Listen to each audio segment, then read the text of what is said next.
Cette semaine se tient l'Eurovision 2026, le plus grand concours de chant de la planète. Et depuis plusieurs mois, l'émission est la cible d'un appel au boycott le plus large possible du fait du maintien de la participation d'Israël au concours. À la base, étant moi-même en soutien au boycott, j'avais pas l'intention d'en parler. Ce qui m'a fait changer d'avis, c'est la chronique de l'humoriste Pierre-Emmanuel Barré qu'il a faite sur le sujet en fin de semaine dernière. Pour l'essentiel, il dit que de base, il en a pas grand-chose à faire de l'émission, dénonce le soutien à la fois économique et symbolique de ses organisateurs à Israël, et donc implicitement au génocide du peuple palestinien. Il en profite aussi pour tacler d'autres personnes, notamment le Front Populaire 2027, la coalition de gauche qui organise la primaire, étant lui-même plutôt un soutien de Jean-Luc Mélenchon. Et bon, je vais pas m'amuser à faire un résumé ultra sérieux d'une chronique humoristique, mais en vrai, c'est cette réplique-là qui ne m'a pas plu dans son propos. Peut-être s'il rase entièrement Kiev et qu'il assassine 250 journalistes, l'année prochaine, lui aussi, il aura le droit d'envoyer des connards en paillettes se ridiculiser devant 166 millions de téléspectateurs.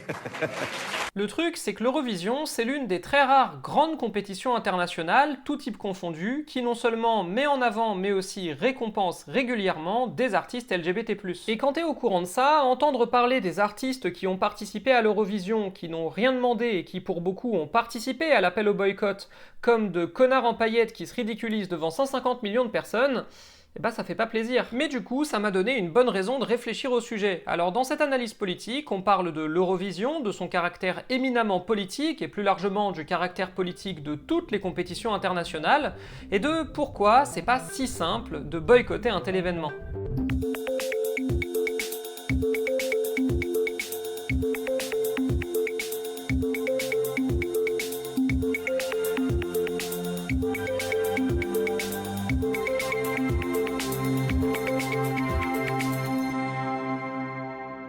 Bon, déjà, il faut savoir que la controverse autour de la participation d'Israël à l'Eurovision ne date pas d'hier, notamment parce que depuis des années, le sponsor principal du concours est la marque de cosmétiques israélienne Moroccan Oil. Ça pose problème pour les organisations de lutte pour l'indépendance de la Palestine, déjà parce que les entreprises qui font tourner l'économie d'Israël participent de fait à permettre au gouvernement d'Israël de mener la colonisation illégale du territoire palestinien, mais aussi parce que l'entreprise Moroccan Oil n'est pas très claire sur la localisation de ses usines israéliennes, et qu'il existe donc une possibilité, non prouvée à ce stade, je précise quand même, que ces usines soient sur le territoire palestinien colonisé. Ces interrogations suscitent donc déjà depuis des années des appels au boycott de l'Eurovision.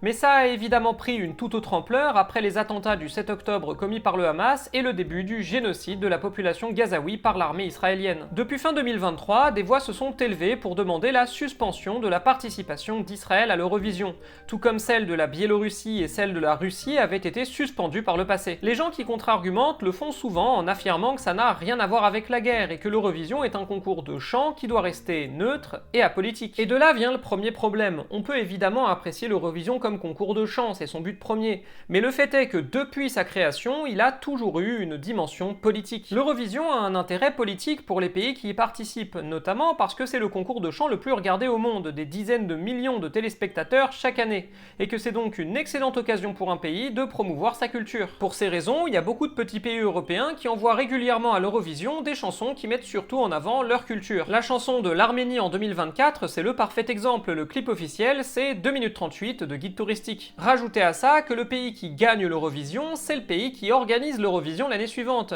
ce qui non seulement lui donne un événement touristique, mais lui donne aussi une occasion en or pour faire la pub de la culture de son pays et de ses destinations touristiques devant 150 millions de personnes. Bref, l'Eurovision, comme toute compétition internationale, c'est un énorme outil de soft power, le pouvoir d'influence. Rien que pour ça, les personnes qui prétendent que l'Eurovision n'est pas politique, soit elles n'ont jamais regardé l'Eurovision, soit elles n'ont pas compris ce que c'est l'Eurovision. Typiquement, en 2022, quand l'Ukraine a gagné l'Eurovision, c'était parce que le pays venait d'être agressé par la Russie, ce qui a suscité un élan de sympathie internationale pour sa sélection, indépendamment de ses talents musicaux. Et cette année, j'en parle vite fait quand même, il y a la Moldavie qui a envoyé une chanson ultra pro-Union européenne, dans le contexte de son rapport avec l'impérialisme russe. Et c'est pour la même raison que depuis 2024, dans le contexte du conflit qu'il mène au Proche-Orient, l'État israélien utilise l'Eurovision comme un outil de propagande de guerre. Ils ont d'abord tout fait pour envoyer une chanson qui faisait explicitement référence aux attentats du 7 octobre pour l'édition 2024, et en 2025, ils sont allés encore plus loin en envoyant une chanteuse qui était elle-même une rescapée du 7 octobre. Sans nier la souffrance qui a été subie par la chanteuse, bien sûr, elle a échappé à la mort et c'est pas elle qui est allée tuer les Palestiniens, mais évidemment qu'à travers elle, le diffuseur israélien et par son intermédiaire le gouvernement israélien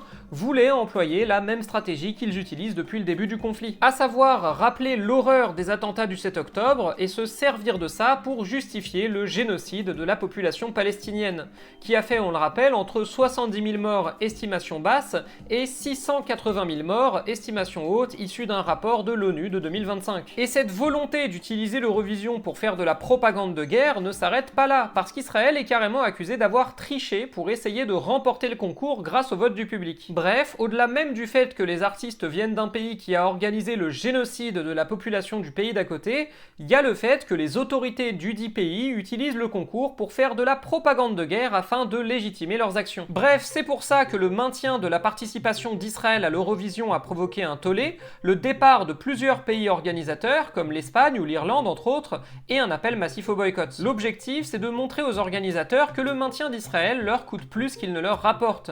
Entre la perte de financement due au départ de gros investisseurs, puisque l'Espagne était l'un des principaux financeurs du concours, et une potentielle grosse baisse d'audience. Et mine de rien, ça marche. Déjà, le fait que plusieurs pays se soient retirés du concours signifie que le concours ne sera pas diffusé dans ces pays-là. Ensuite, forcément, la qualité des chansons s'en ressent, parce que pas grand monde ne veut aller à l'Eurovision cette année, et pas grand monde ne veut la gagner, ce qui va probablement faire drastiquement baisser la qualité des performances. Et la question est d'autant plus importante que boycotter une émission comme l'Eurovision, ça va pas du tout de soi. Et là, on en revient aux propos de Pierre-Emmanuel Barré dont j'ai parlé au début. Lui, il aime pas l'Eurovision à la base, donc il présente ça comme étant pas une grande perte, comme si boycotter l'Eurovision au fond, c'était facile, parce que de toute façon c'est nul. Sauf que, non, parce que justement, comme je l'ai dit en intro, l'Eurovision, au-delà d'être un concours de chant, c'est un rendez-vous important de la communauté LGBTQ+, au niveau international. En effet, l'Eurovision est une compétition internationale qui a beaucoup participé à la visibilisation de la communauté, des cultures et des identités queer à travers le monde. Par exemple, des millions de personnes ont découvert la culture drag avec la victoire de Conchita Wurst en 2014.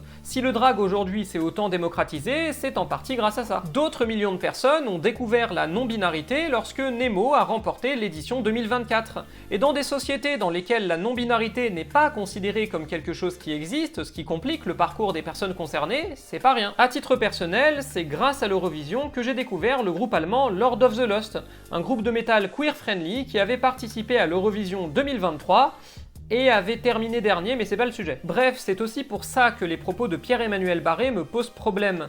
Déjà parce que c'est pas cool pour des artistes qui n'ont rien demandé et qui pour beaucoup participent au boycott, notamment Nemo qui a renvoyé son trophée à la maison mère de l'Eurovision, et aussi parce que dans le contexte, parler de connards en paillettes qui se ridiculisent devant 150 millions de personnes, j'ai du mal à pas y voir un préjugé LGBT-phobe. Sans doute involontaire, hein, mais quand même. Et puis, ça nous rappelle que boycotter un événement pareil, c'est d'autant plus important que c'est un petit sacrifice. Parce que les grandes compétitions, artistiques ou sportives d'ailleurs, sont aussi l'occasion de voir des personnes qu'on n'aurait pas l'occasion de voir au premier plan dans des événements plus sérieux. On pourrait parler de la Coupe du Monde de football, un événement qui suscite aussi des appels réguliers au boycott pour des raisons assez similaires. Un endroit où le public peut s'identifier à des joueurs, souvent racisés, souvent issus des quartiers populaires, et qui atteignent des niveaux de notoriété stratosphériques alors que les milieux plus traditionnels leur sont bien plus difficilement accessibles. Est-ce qu'on parlerait autant aujourd'hui de Nouvelle-France si on parlait pas avant de France Black Blamber depuis la victoire de l'équipe de France dans la Coupe du Monde de 1998? Et pour les personnes LGBTQ+,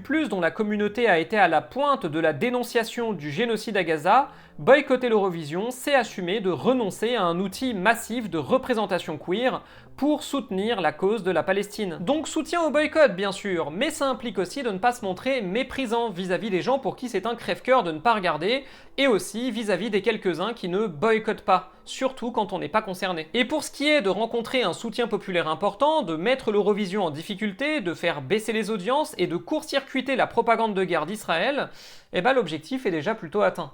Sur ce, à la prochaine!